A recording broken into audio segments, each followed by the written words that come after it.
Hello everyone and thanks for stopping by my channel. I am Serge T. In this video I will be talking about AEW Forbidden Door for June 30, 2024.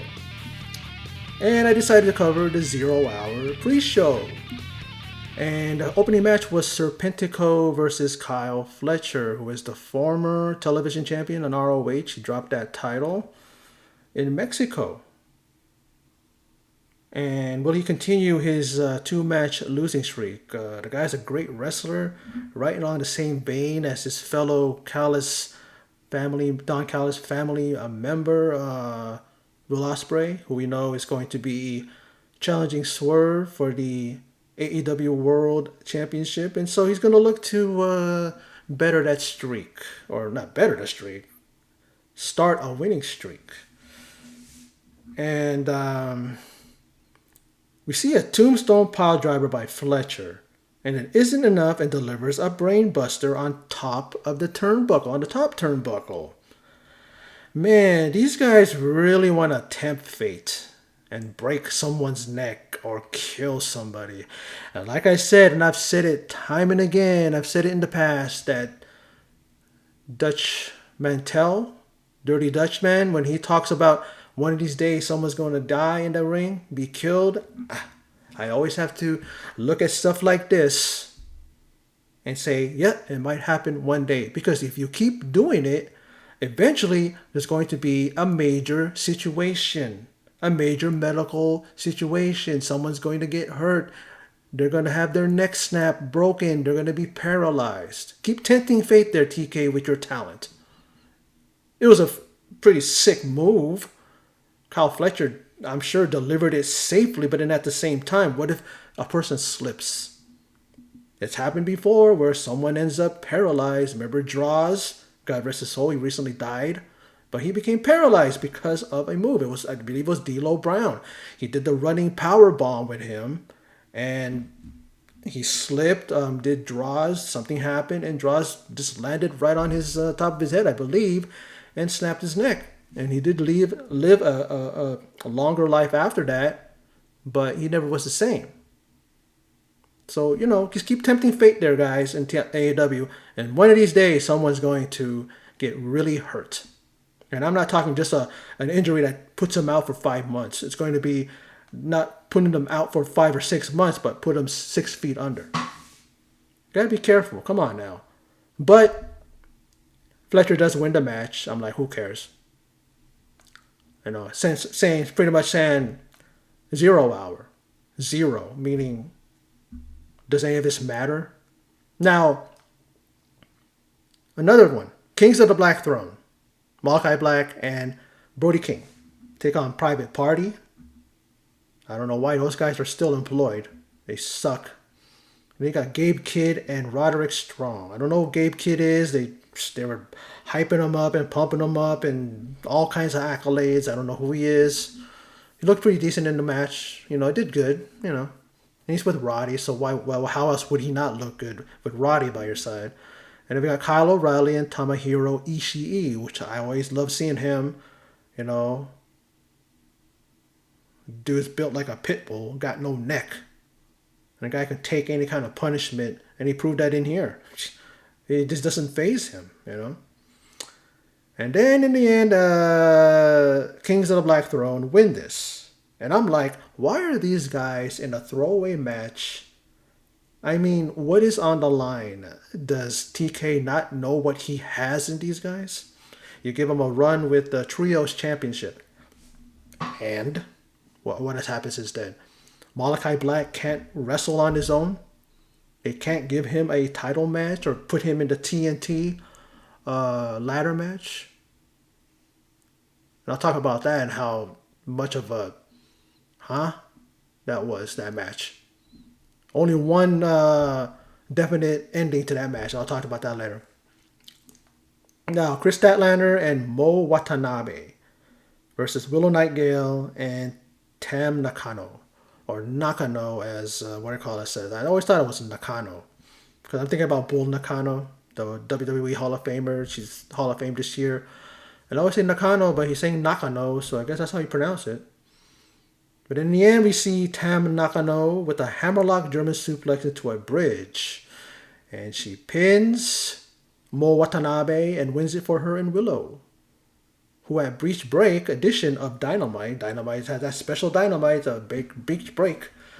And her and Stat have a match in the Owen Hart Foundation Tournament. Which I don't know, I don't understand why that match was not done here, but then at the same time, yeah, it's Forbidden Door. But then some of these matches, there's no Forbidden Door about it. There's nothing forbidden about some of these matches. You know? I mean, anyway, Mariah May versus Saraya in the quarters of the Owen tournament. And then Hikaru Shida, she advanced in the Owen and will face the winner of this match. And when was this? Rampage, Collision, ROH.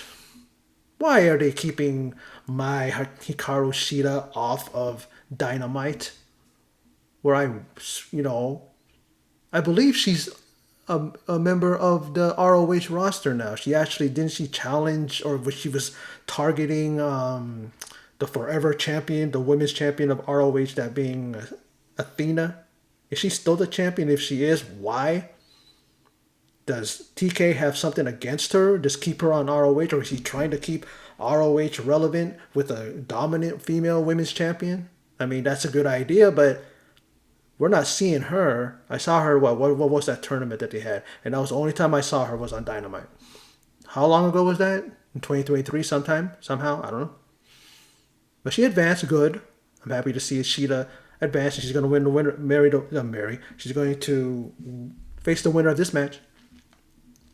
But then we see, of course, how else is it going to go? Mariah May wins this with a roll-up and advances to face Shida in the semis. And then Mina Shirakawa comes out and raises the hand of her friend Mariah May because Timeless One, Toni Storm, was there raising her hand. So she's kind of showing, hey, yeah, you may be out here, you may be her idol, but I'm her friend. I'm going to raise my girl's hand, you know. Good for her. I'm glad to see that. Saraya don't need it. Saraya's a made woman. She doesn't need to be in the running for a tournament or running for a championship. They can give her another one, but she got her moment. She won it at All In Wembley last year. She got her moment. In front of her friends, in front of her family, her countrymen. She won the title. She has that. Now, Titan, Hitomu Takahashi, and Yota Tsuji, I hope I said it right, versus Rey Fenix and Penta El Cero Miedo and Mystico, the former Sin Cara in WWE. And a holy shit match is heard. Holy shit, you know. And it's like, you know, it's almost like, don't these fools know what they're holy shitting about? Why? Because Mystico and Titan are facing off? I don't know the history between the two. They were talking about something or maybe it's because it's Mystico. Isn't his allure and his thing over with already? They did this whole hype thing about him in WWE and nothing came out of it. They even dimmed the lights and made it all mysterious when he's in there and stuff and giving him special lighting. That still wasn't enough. Hunico Camacho, the guy that played, was the one that played him when left, and he had more success than he did. It's almost like when Ultimo Dragon made his appearance there in WWE and they didn't know how to use him. They basically just buried him. And this guy is a dude that had like 10 or 11 titles at once. You see that picture? He has all those titles on him. Amazing. And they couldn't do nothing about that. They couldn't do nothing with that. You know?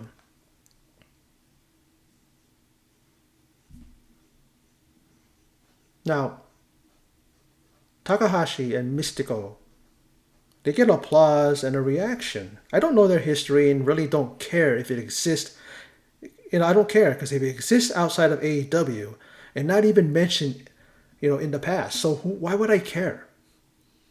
It's just like these guys, what these guys do. AEW is notorious for doing this. People that we don't know, and then they just basically tell you, oh, as a matter of fact, these guys have history. These guys have. If we haven't seen anything in the past, why would we care? You know? How about building these guys up? CMLL, Stardom, New Japan, AEW, right? They have a partnership. There's this new, what do you call it, event coming up. That's in, I think it's in collaboration or affiliation with Wrestle Kingdom in January. And all those guys are being involved, guys and gals. I gotta say gals because Stardom is all girls. And it's like, how about you guys start giving these guys vignettes? Tell us the history, maybe even leading up to this match. But this, I guess that's what happens when you just throw matches together. You don't have time to build these guys up. I don't like to know what was between Takahashi and Mystico, or if it is them, between Mystico and Teton or whatever. Like, I'd like to know the history, but they don't care. They just want to throw it out there. They throw out their histories and their past just like they throw matches together. People are honestly, predicting the doom and the demise of AEW. Keep going like this and no one's going to give a fuck. Past Dynamite was 500,000 viewership. I mean, something's going on, something's wrong, the ship is sinking, and they're just letting the water, let the water just keep building up and keep, rising until that ship fucking, sinks. But La Mystica is put into an armbar, and Mystico, is that La Mystica? But Mystico wins it for his team. What?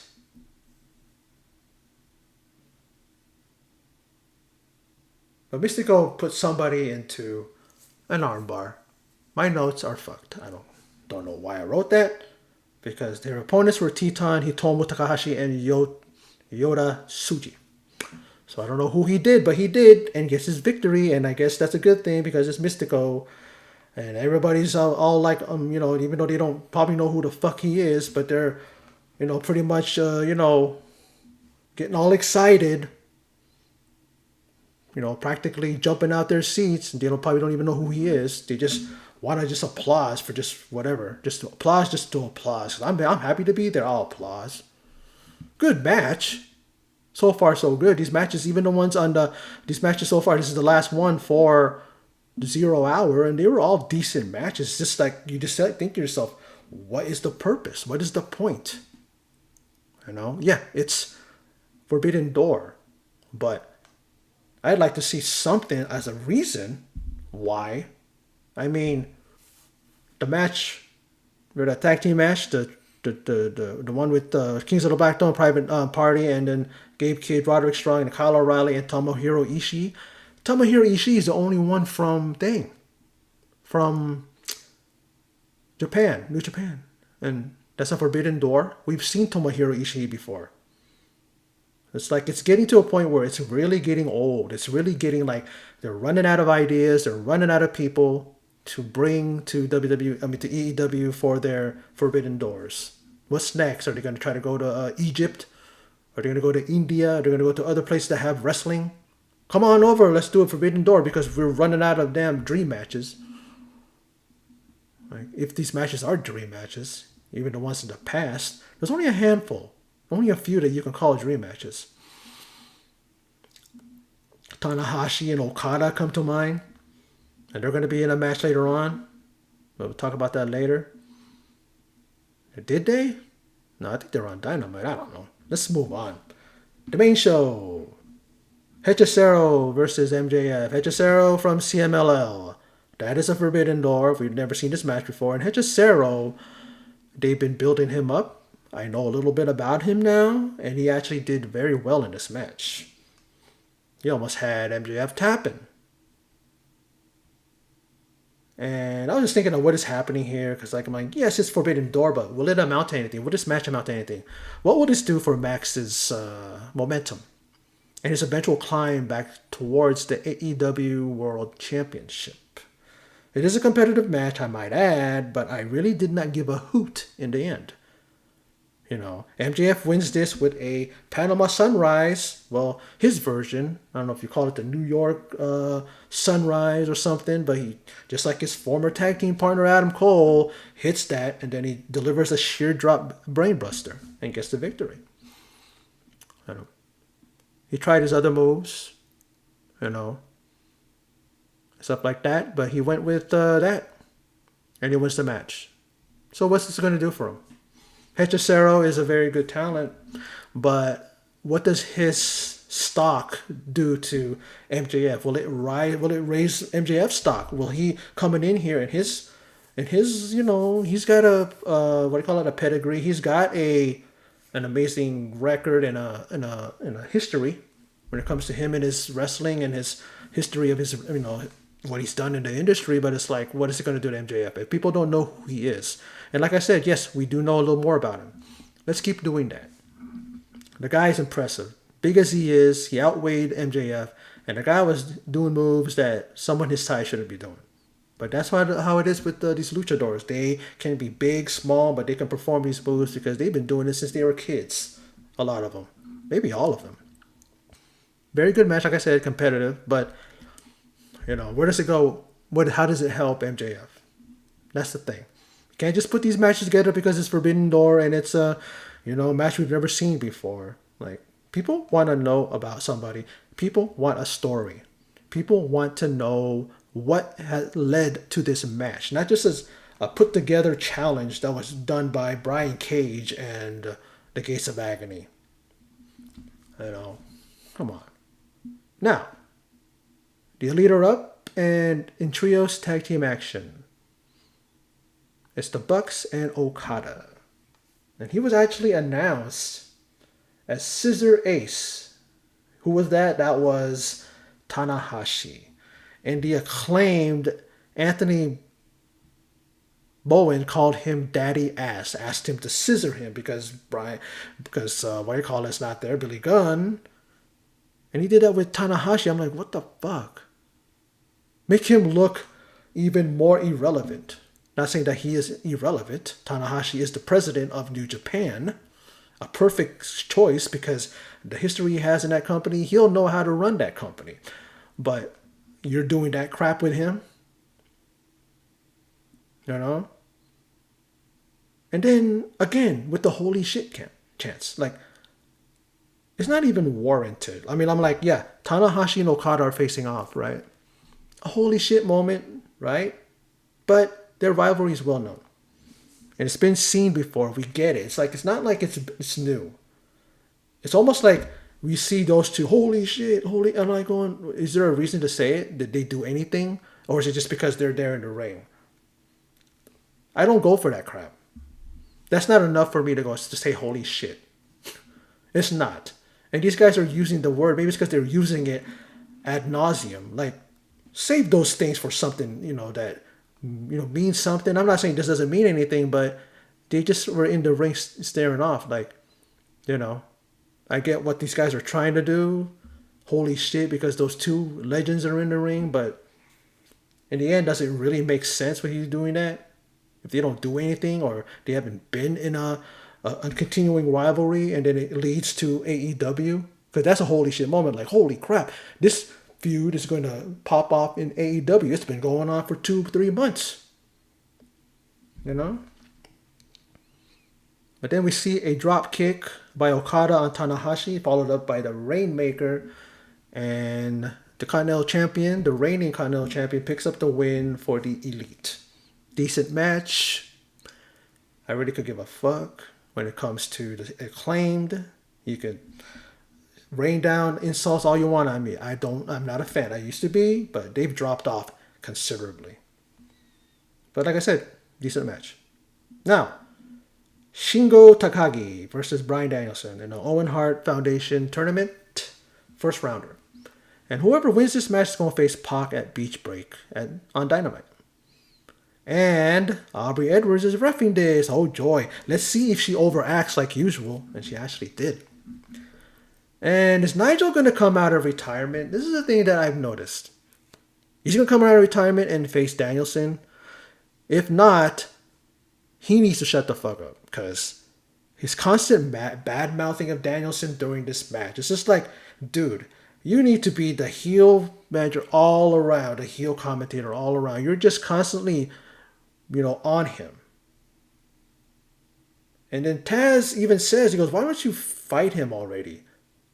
In catering, he starts laughing. I start laughing, and then he's like giggling and stuff. He really got to a point where I'm just like, shut the fuck up already with you constantly talking about Danielson. There's rumors that he was coming out of retirement. I guess, is that going to happen? But we do see Bryan advancing after he submits Tagagi.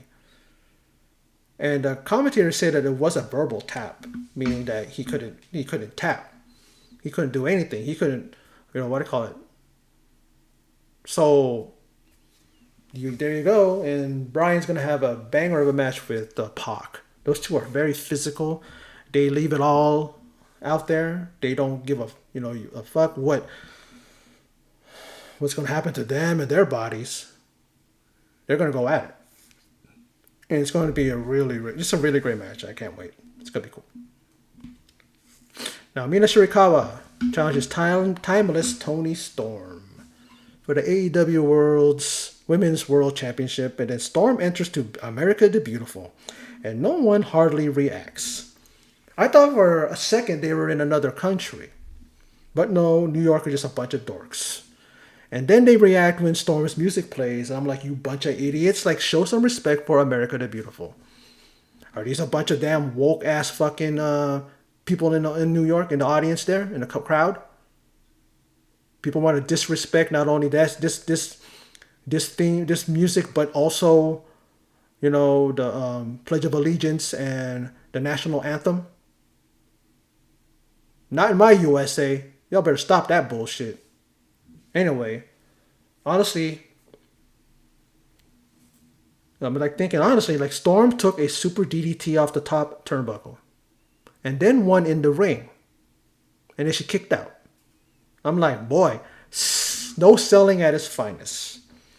And this went also on both sides. Same thing. And in the end, Storm Zero puts Mina away and Storm retains.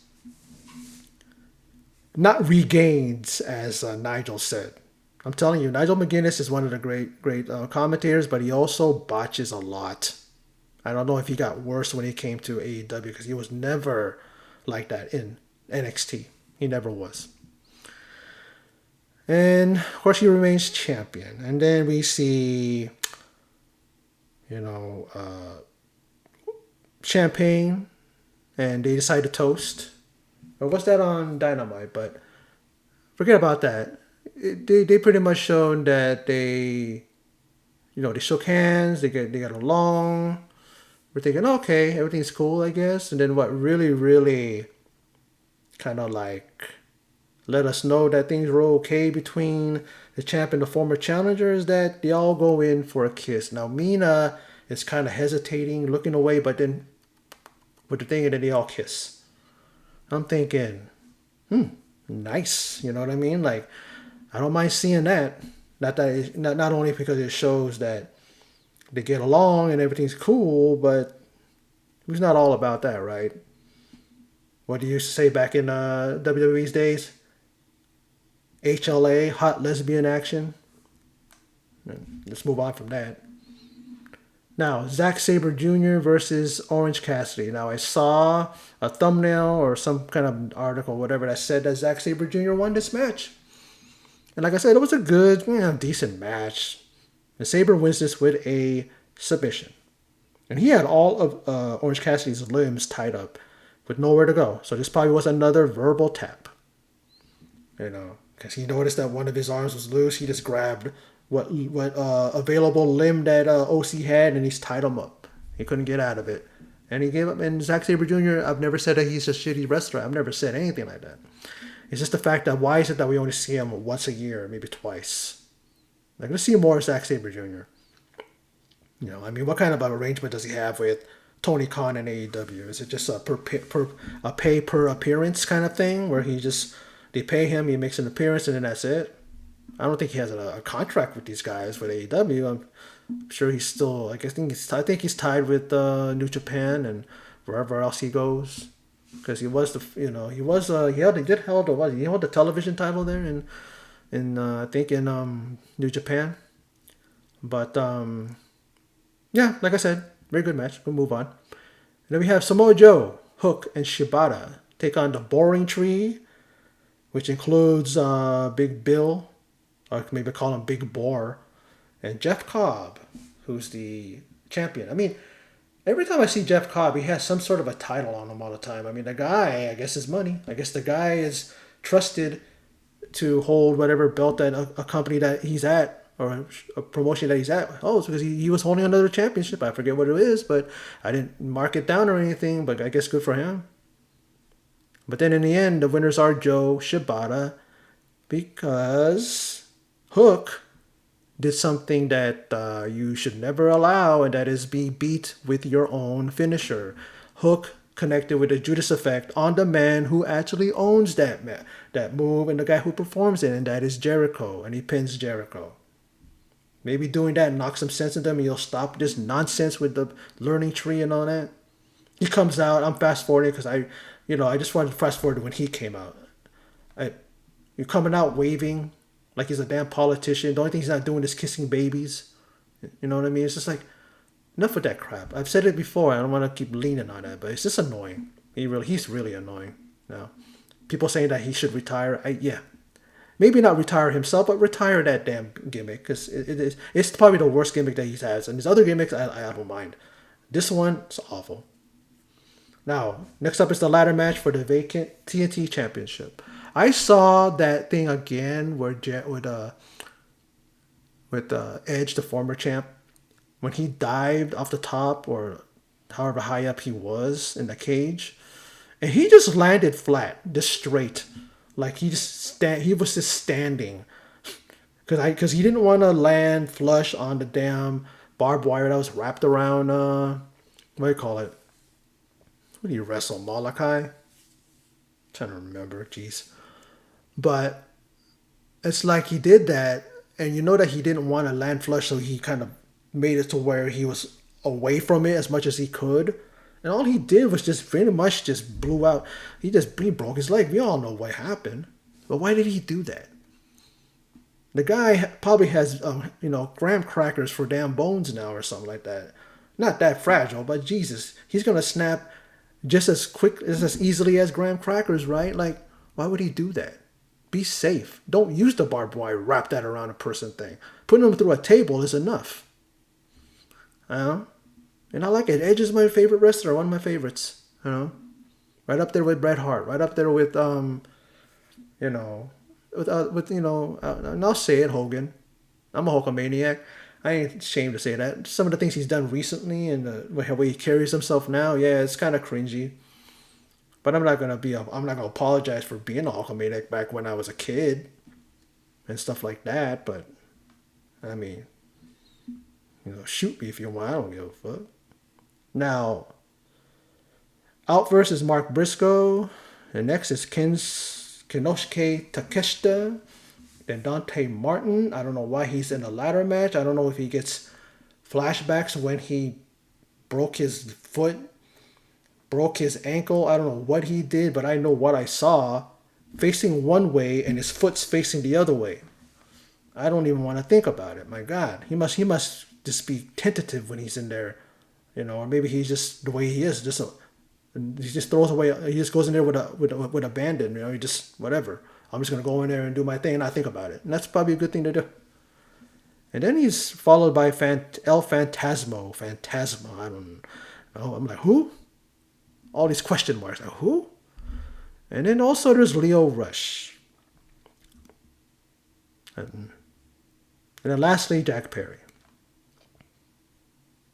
And might I add, what a shitty field competing for the TNT title. I mean, yes, there is Jack Perry, there is Takeshita, but have some real competition for those two guys I just mentioned. And it all points to Perry winning it. It's like, how predictable is this really? You know? We get a blue thunder bomb by Takeshita to El Phantasmagorical, I'll call him that, threw a bunch of tables outside. That was a 6 spot. Perfectly executed. You know, I don't know, him and Sami Zayn can rival each other with the blue thunder bombs, but I'm leaning towards Takeshita, especially here after I saw what he did with that. Man, he just obliterated those tables. Man. But as predicted, the scapegoat, Jack Perry, pulls down the TNT title, and he is your new champion. Are you all surprised or shocked? I wasn't. But good. Because Jack Perry is one of my favorite wrestlers in AEW. What he's been doing lately, I don't know if I agree with it. I don't know if I'm down with it. Because does he really belong in the elite? Does he belong on his own? Is he going to break away from these guys in the future? Maybe not, because this is what's giving him a lot of notoriety and a lot of infamy. Good for his career. He's making that step. He took that little bit of a step up. Instead of being the baby face, guy who, oh, everybody loves him, and oh, this and this and that. Oh, the son of, what do you call it, Luke Perry and all that stuff. I mean, forget all that shit now. I mean, he's coming into his own. It's just like Dominic, Dominic's coming into his own. Right? He came into his own because of him joining the Judgment Day. You have the thing here, where he's now breaking off onto his own, not necessarily as a singles, but he's now with one of the top factions in AEW, that is the Elite. So good on him. And congratulations to Jack Perry. I think he deserved it. Now it's title versus title as Mercedes Moné and Stephanie Vaquer put their titles on the line. And first out is Vaquer with the title in each hand, as well as the New Japan Strong Women's Championship around her waist. I'm like, quite a sight. And I guess that's the title that she defended mere days from Forbidden Door, one of her other titles. I believe it's one from CMLL. Maybe the other one is from Stardom. I don't know. But she's got a lot of hardware. Looks impressive. You know, not bad to look at either. But then again, Mercedes also holds her own in that department as well. So I guess if she loses the title tonight, she still has two with her. And this was okay. It was a competitive match, a one-upsmanship at times, you know, and matching each other and even taking it to the outside and getting physical. Now this match has the whole crowd, wait for it, quiet. Like how do you do that? You know, when you have two talented ladies such as these two in there. And what's more, is Mercedes, she seems not to be able to stir this crowd up. And as big as she is, one of the biggest signings in AEW, and it's just like the crowd was taken out. I don't know if it's because they had gone through a number of matches already. Maybe they're tired. But then the crowd does pipe up a little only after Vaquer takes control and takes it to Moné. So I guess she was the favorite in this match. Seems like they are more behind Vaquer than Moné. And at one point, they were even chanting something not even associated with the match. I'm like, no one cared. And it's a shame, really. They were like looking to the side, and some guy was going like this, and they were like pointing. I think they were saying something, and I'm going, that's just as bad as when WWE, when they used to, toss that beach ball around.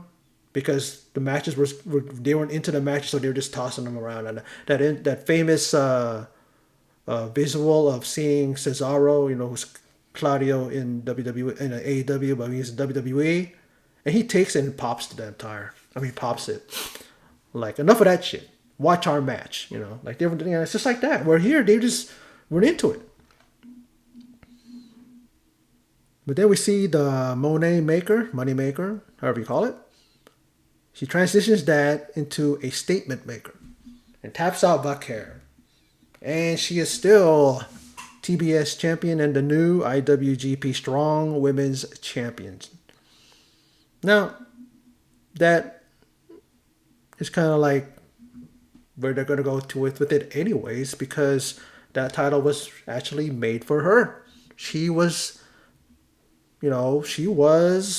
positioned to win that title. She got injured, so Like I said in the past, they did an audible, gave it to Willow.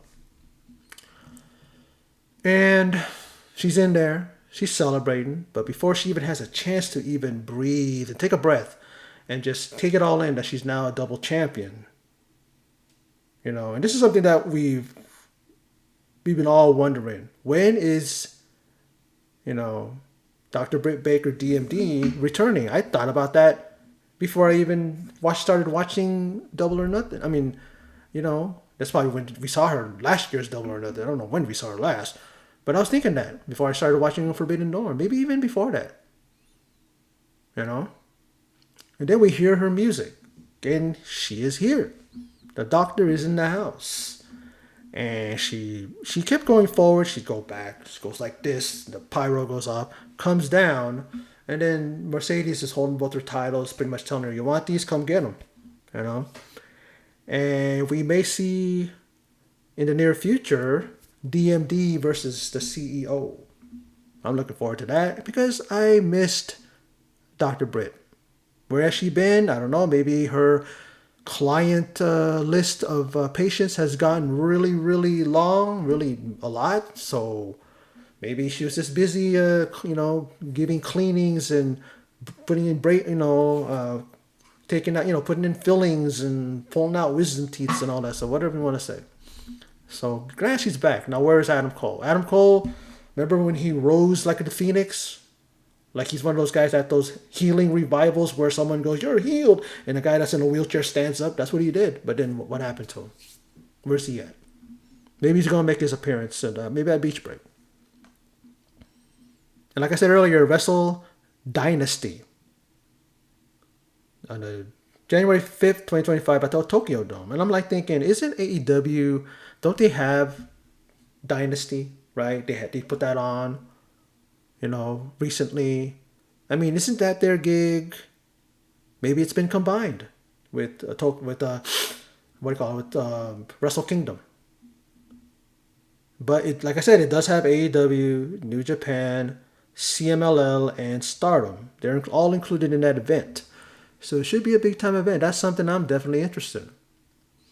Now it is I believe a New Japan joint, so they're going to be the one putting it on. I don't know where to see their stuff. I don't know what I would have to do. Pay-per-view, I guess. I don't know. But yeah, that's actually a good thing. I mean, I was thinking about AEW, another pay-per-view event they're coming up with, but apparently this is they're all together in this, so I don't know who's putting it on, but it is happening, at the Tokyo Dome, and I believe it's like at the Wrestle Kingdom. I think that's what it is, right? It is. Because the way they announced it was kind of jumbled, so I'm kind of like still thinking about it. Yes, it definitely is. I mean, I'll see what happens with that. Now, Tatsuya Naito, the former New Japan World Champion, challenges Mox tonight. And he beat Tatsuya Naito for that very championship. And we see a lariat followed by a Death Rider. And it only sees a near fall as Mox is not sure if the ref counted fast enough or even counted fairly. They're still talking about that a minute after that. Like, did the ref count or did he hold the count back, the third count? But in the end, Tatsuya Naito defeats Mox for the New Japan World Championship. It was a very physical match, but surprising, yet it was fitting since Naito actually fought his ass off here. He deserved this championship. How long did Mox have it? For a month? Maybe less? But I guess it's something that to put on his mantle, put on his resume that he's a former New Japan World Champion. But why is it that they were constantly, whinging us and talking about the fact that he has been fighting for this. He's been in the shadows, shadowing the champions, wanting to finally become champion, and he only holds it for such a short time. Can't be more than 2 months. Can't be more Bobby than a month. I could be wrong, but I don't think he had it that long. But congratulations to Tatsuya Naito. The guy is a very, very talented guy. Very, but he's one of those guys that deserves his championship. Maybe he shouldn't have dropped it in the first place, but he got it back. Now it's main event time. And Will Ospreay will challenge Swerve for the AEW World Championship. And these two know one another well. And they are all over each other. And it's like countering, delivering, and and out just besting their opponent. Just the thing they showed during his intro. Will Ospreay, where he used to wrestle with a mask on. And one of his idols is Hayabusa. I remember him. But here's the thing, like I always talk about, I never knew that about Will Ospreay, but then they just spring it on us in an intro during his entrance. It's like there's another thing where I would have liked to have known that. I'm not gonna Google it. I'm not gonna look for him. That's their job. You're building up your talent. You're showing us their history. You put it out there. I don't need to go look for it. Now, moving on. Now, there's good shit here, really. And the tension is thick between them. You see it. In one exchange, we saw Swerve hit some great offense and ending with a back elbow dive off the second turnbuckle to the back of Will Ospreay's head. But Ospreay got him some payback and took it to Swerve on the outside with the Hurricane Rana as both men were on the barricade. That was sick. And then delivers a move off the top rope, driving Swerve into the mat for a near fall. An attempted house call and a missed hidden blade.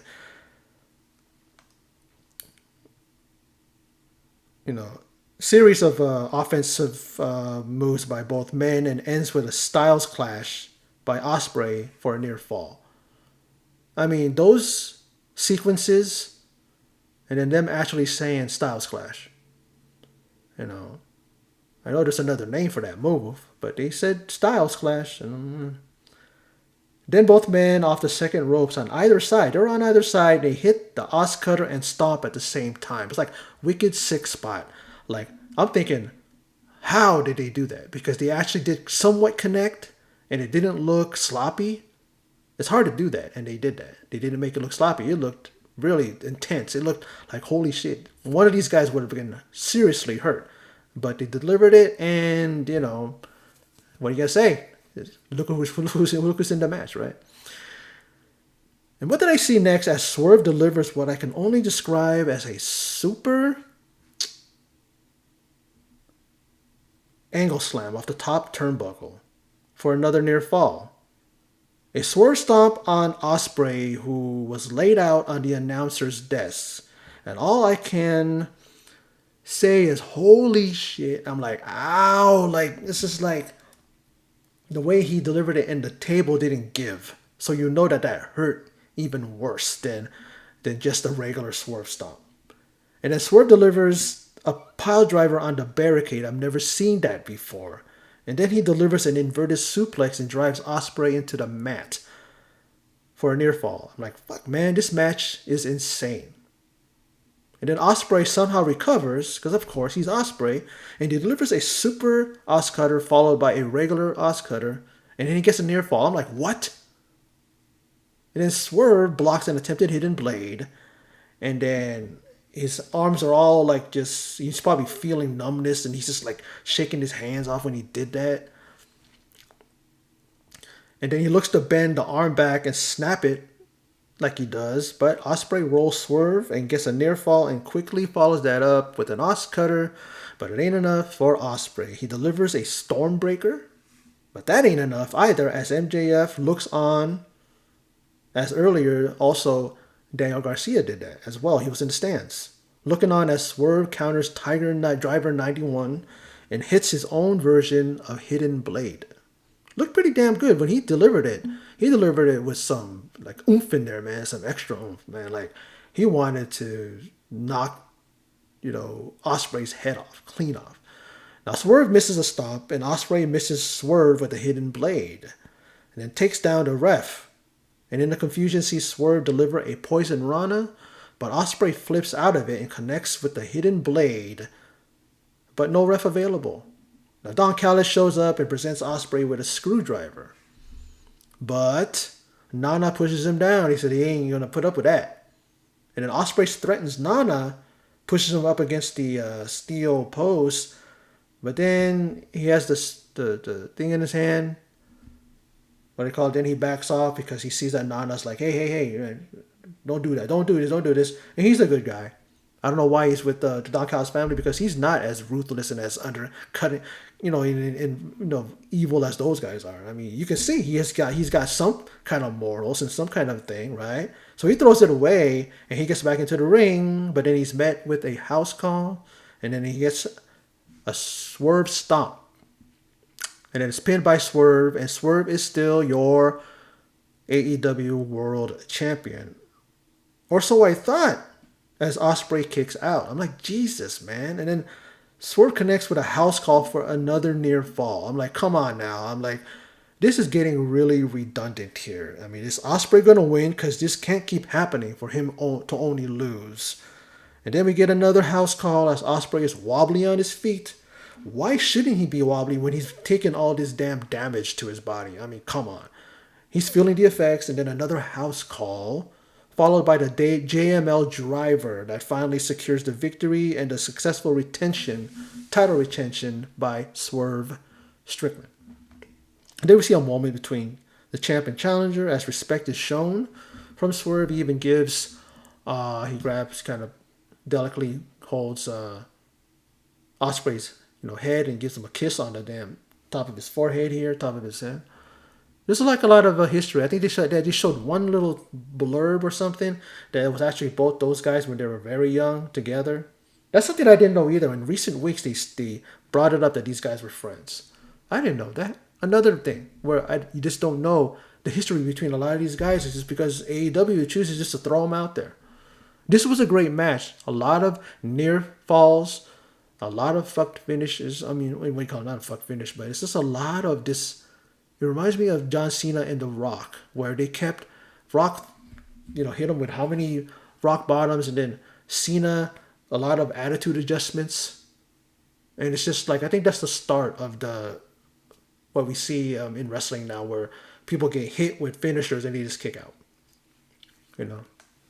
But I don't know. This event had a lot of action, a lot of good matches, a lot of just all around entertainment. But how does people really feel about Forbidden Door? And I'm talking about the concept. I come into this pay-per-view and I actually enjoyed what I saw. But to me, I don't know how, but it just was there. Didn't I say that about another AEW pay-per-view? It was just there. Didn't I say that about Double or Nothing? I mean, yes, we saw the return of Dr. Britt. Very, very exciting. I can't wait to see what they do with DMD there, right? We see the only championships that changed hands was the New Japan titles, the Strong Women's Championship and the World Championship for New Japan, right? And everybody else is held onto their titles. Well, we saw a new TNT champion, but that's different because they were crowning a new one because they didn't have a champion. But still, what does this do? Did it do enough to build for Beach Break, which is happening on Wednesday? We do have matches set up already, some into Owen and others. But to me, it was okay. It was okay. I enjoyed it. I don't know why I have that feeling of it just laying there. It's just there. But maybe it's just because the concept to me, and a lot of people have felt the same way. I've seen people talk about how, is this Forbidden Door concept run its course? Do they have anybody else that they can have dream matches with, that they can invite over? And this is the one thing before I end, that right in my mind. These guys are Forbidden Door dream matches, right? But it's kind of funny how they have a working relationship with these guys. It's not like it's a company like with WWE, with TNA. I don't think that they got a working relationship with them, but they, allowed them to come over. I'm sure things are signed and things are things, but it's like, it's different. It's fresh because they don't have a working relationship. From what I understand and what I've heard, they don't have one. They could, but this is like, it's exciting and it's fresh because it's like they've never worked with anybody before. AEW works with New Japan, with CMLL on the regular. So why should we be even going, oh, it's great. Oh, Forbidden Door, I can't wait. Tetsuya Naito, versus John Moxley. But then John Moxley wrestles in New Japan. He beat Tetsuya Naito already. So that's not a dream match. That's not a match that, holy shit, has never happened before. How come they just didn't put Tanahashi and Okada in a match? That's the match people want to see, right? So they got to really reevaluate the concept of Forbidden Door. They really do. Do I want to see it continue? Of course I do. A lot of people do. But the concept is kind of getting stale. Kind of stale like the damn bag of bagels I had. They for some reason those things just got stale. I throw them out. Is that what you're gonna do with the Forbidden Door? People are just gonna throw it out. Go, I don't care no more. Like, come on, man. Do something about it so that we can kind of give a fuck about it. Yeah, we're seeing a lot of talented people in this pay-per-view, but is that enough? You can't just go by that concept and go, okay, people will watch Forbidden Door because we're putting all these great matches together. But they're running out of ideas. They're running out of dream matches. We gotta do something to freshen that up. Forbidden Door could be anything. It doesn't have to be just like, oh, you're getting people from another promotion going there.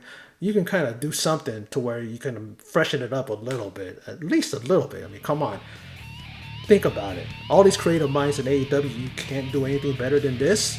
Meaning the concept? You gotta change it. Something. I don't know. But like I said, hey, I enjoyed it. Entertained me. It's okay. Great matches. But it just laid there. Maybe, like I said, it's because of the concept of Forbidden Door is getting stale. But anyway, that's my video. So for those of you who stopped by, checked it out, I thank you very much. I appreciate it. And until next time, take care, and I will see you in my next video.